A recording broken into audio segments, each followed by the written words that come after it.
Hello दोस्तों, आज का टॉपिक है निविदा। इस पर बातें करेंगे और चतुर्थ श्रेणी भर्ती का ये टॉपिक है और इसमें दिया गया है हिंदी सिलेबस से है। तो दोस्तों मैं आपको ये बताना चाहता हूँ कि जो इस टॉपिक से हम निविदा वाला टॉपिक को करा रहे हैं, इसमें से आपको 100% इसमें से क्वेश्चन आएगा आएगा क्योंकि ये जहाँ तक भी जो ये भर्ती दी गई है इसमें ये है कि आपको कौन से लेटर को कहाँ पहुँचाना है, कौन से पत्र को किस जगह देना है, आपको ज़्यादातर इन पत्रों की जानकारी होनी जरूरी है। और आपका काम क्या है, साइन कराना, उस लेटर को वहां पर पहुंचाना, ये छोटा मोटा कार्य रहेगा। तो दोस्तों हिंदी में 30 में से 30 नंबर लेने के लिए आप हमारे साथ सपोर्ट जरूर कीजिए। और टॉपिक का नाम है निविदा और ये ग्रामर का टॉपिक है। और यहाँ से पूछा जाएगा, आपको जहां तक भी पूछा जाएगा उसी चीज को मैं यहाँ पर सामने आपके लिया हूँ। ज्यादा कुछ नहीं है, बिल्कुल इजी है। हिंदी को आप बिल्कुल आसानी से लेकर चलना क्योंकि आपके लिए 30 में से 30 नंबर दिलाऊंगा। तो दोस्तों चलिए करते हैं शुरुआत और मेन पॉइंट पर ध्यान जरूर देना, जो चीज़ हमें ज़्यादा ध्यान देने के लायक है। बाकी ग्रामर का और टॉपिक उससे क्वेश्चन छूट सकता है, लेकिन इससे एक क्वेश्चन आपका बाहर नहीं जाएगा। फोर्थ ग्रेड भर्ती के लिए सबसे मेन टॉपिक है, ये ध्यान रखना। लेटर पत्रों से जुड़ता हुआ जो सवाल आएंगे आपको सबसे ज्यादा बार पूछे जाएंगे, उन्हीं को हमें करना सबसे ज्यादा ध्यान देने लायक है। जहां पर आप गलती करेंगे वो ये टॉपिक है। इनको अभी से इसलिए मैं पहले करा रहा हूँ, हार्ड चीजों को पहले कराऊंगा, इजी को तो आप पहले भी जानते हो और अब भी जान जाएंगे। चलिए दोस्तों करते हैं शुरुआत और देखते रहिए।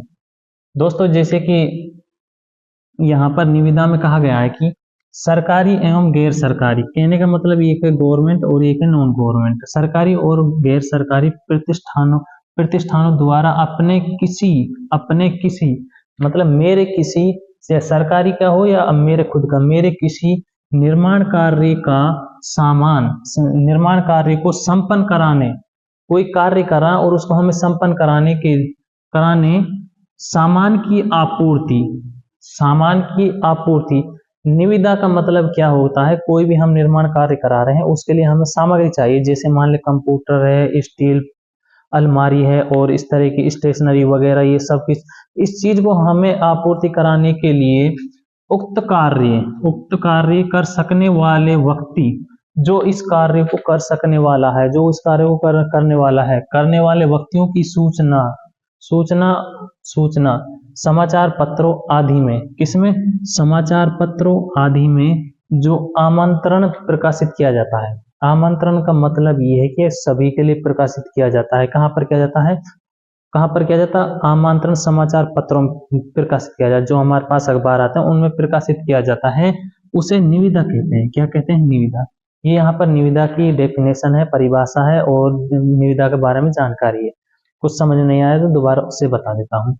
सरकारी और गैर सरकारी प्रतिष्ठानों द्वारा अपने किसी निर्माण कार्य को संपन्न कराने सामान की आपूर्ति, जो भी हम सामान ले रहे उसकी आपूर्ति के लिए उक्त कार्य कर सकने वाले व्यक्ति, जो इस कार्य को कर सकने वाला व्यक्ति है, उसकी सूचना समाचार पत्रों आदि में जो आमंत्रण प्रकाशित किए जाते हैं, उसकी सूचना किस पर दी जाती है, आमंत्रण समाचार पत्रों में दी जाती है, उसे निविदा कहते हैं। क्या कहते हैं, उसे निविदा कहते हैं। आगे समझ में, अब इससे आगे देखते हैं। मेन बिंदु हमारे यहाँ पर है, यहाँ से ध्यान रखना। आपके लिए ऑप्शन देगा और इन्हें देगा, इनसे पूछेगा ये कौन सा सही है कि कौन सा गलत है, बस ऐसे ही आपसे सवाल कराएगी या फिर आपको दे देगा कि निविदा में क्या, किस चीज की हमें आवश्यकता होती है। तो हमें क्या करना, सामान की आपूर्ति कराने के लिए किस चीज को चाहिए। देखो आपसे पूछे समाचार पत्रों में हमें उसका आमंत्रण देना, तो इस तरह का ऑप्शन देगा। या फिर कह रहे निविदा सरकारी है, गैर सरकारी है या सरकारी है, इनमें से कोई नहीं, इनमें से दे देगा।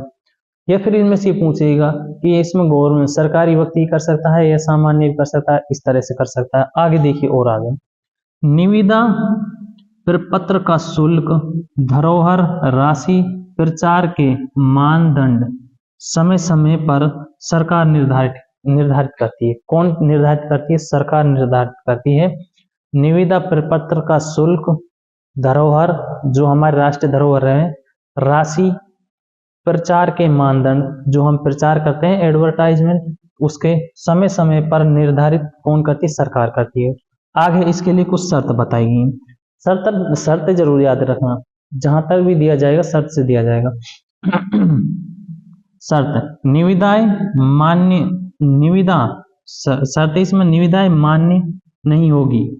मतलब कि है निविदा में शर्त मान्य नहीं होगी। मान ले मैं शर्त लगा रहा हूं, मेरी कोई शर्त मान्य नहीं है। दूसरा है तार द्वारा प्राप्त निविदाएं विलंब से प्राप्त निविदाएं मान्य नहीं होगी। मान ले मैंने तार के द्वारा दी है कोई सूचना निविदाएं, वो क्या है, वो मान्य नहीं होगी। सुनो यहाँ पर कोई शर्त है, शर्त मान्य नहीं है।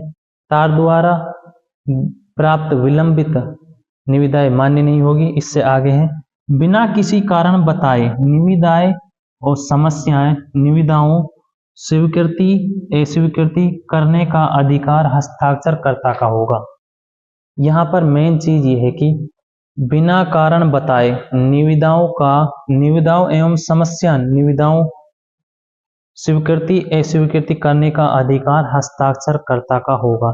जो उस पर हस्ताक्षर कर रहा है निविदाओं पर, सबसे ज्यादा समस्या का जो समाधान है जो निकालना है उसका मेन कारण किसका होगा, जो उस पर साइन करने वाला है। हस्ताक्षरकर्ता कहते हैं मान ले मैं उस पर साइन कर रहा हूं तो सारी समस्याओं का अधिकार उसके हाथ में होगा। तो यहाँ पर यह है मेन बिंदु जिस पर मैंने बातें की। निविदा टॉपिक है, सवाल 100% आएगा क्योंकि इस भर्ती में ज्यादातर इस सवाल इसी से पूछे जाएगा। आपका कार्य क्या है, पत्रों पर साइन कराना, एक लेटर को दूसरी जगह पहुंचाना, ये सब छोटा मोटा ऑफिशियल कार्य रहेगा। इसके लिए आपके लिए पत्र है, सूचना है, अधिसूचना है और कार्यालय पत्र है, इन सब के बारे में एक क्लास आएगी। आपको शॉर्ट में समझाऊंगा, थोड़ी देर में समझेंगे, एक भी क्वेश्चन गलत नहीं होने दूंगा। तो दोस्तों चलिए फिर मिलते हैं और अगली क्लास आएगी हमारी इसी तरह से चतुर्थ श्रेणी भर्ती के लिए, और आप ज़्यादा से ज़्यादा सपोर्ट करना।